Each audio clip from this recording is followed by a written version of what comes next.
இந்த நாட்டுக்கு கீழே சுண்டு வைக்கிறது டிசைனாக வரும்டா. அதெல்லாம் வந்து கற்றுக்கிற பசங்களுக்கு கற்றுக்கிற பசங்களுக்கு அதெல்லாம் சொல்லி தர மாட்டேன். இந்த பாருங்க, இந்த மாதிரி ட்ரையாங்கிளாக 2.5 இன்ச்சுக்கு பாக்ஸ் மாதிரி கட் பண்ணிக்கோங்க. இது ஒரு 2.5 துணியை வந்து கட் பண்ணிட்டு இப்படி மடிச்சிக்கணும். அந்த ட்ரையாங்கிள் கரெக்டாக இருக்கணும், சரியா?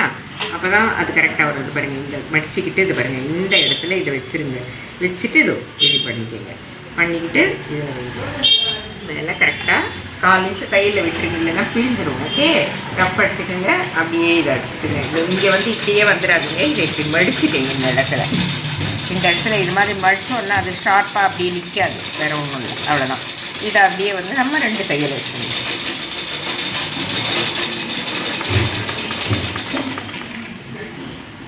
இதை இப்படி மடிச்சுட்டு இதுக்கு இந்த ஷார்ப்பில் கரெக்டாக வச்சு இது சென்டராக மடித்து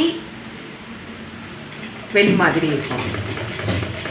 இதில் நிறைய மெத்தட் தைப்போம். அதை கற்றுக்கிற பசங்களுக்கெல்லாம் சொல்லி தர மாட்டோம். இப்போ இது இப்படியே அடித்து காட்டுறேன் உங்களுக்கு. அதை பாருங்கள், அப்படியே அடிச்சுன்னா பாருங்கள், இப்படி அடித்தோன்னா அதை கொஞ்சமாக மடித்தோன்னா எப்படி இருக்குது. இப்போது ஓகேவா? பாருங்கள், அந்த எட்ஜு வந்து உள்ளே போயிட்டு அழகாக இது வந்து இப்படி போட்டால் தெரியாது. ஆனால் இதை வந்து நீங்கள் இந்த மாதிரி இப்படியே அடிச்சிட்டிங்கன்னா இப்படி கட் பண்ணிட்டு அதை பாருங்கள், சரி எடுத்துகிட்டு வந்து அதை பாருங்கள். இது தெரியுது பார்த்தீங்களா? அதில் பாருங்கள், தெரியாது இல்லை? அதனால் இதை வந்து மடித்து அடிச்சு. ஓகேவா? இப்போ வந்து இதை அடிச்சிட்டோம். இப்போ வந்து நம்ம ப்ளவுஸில்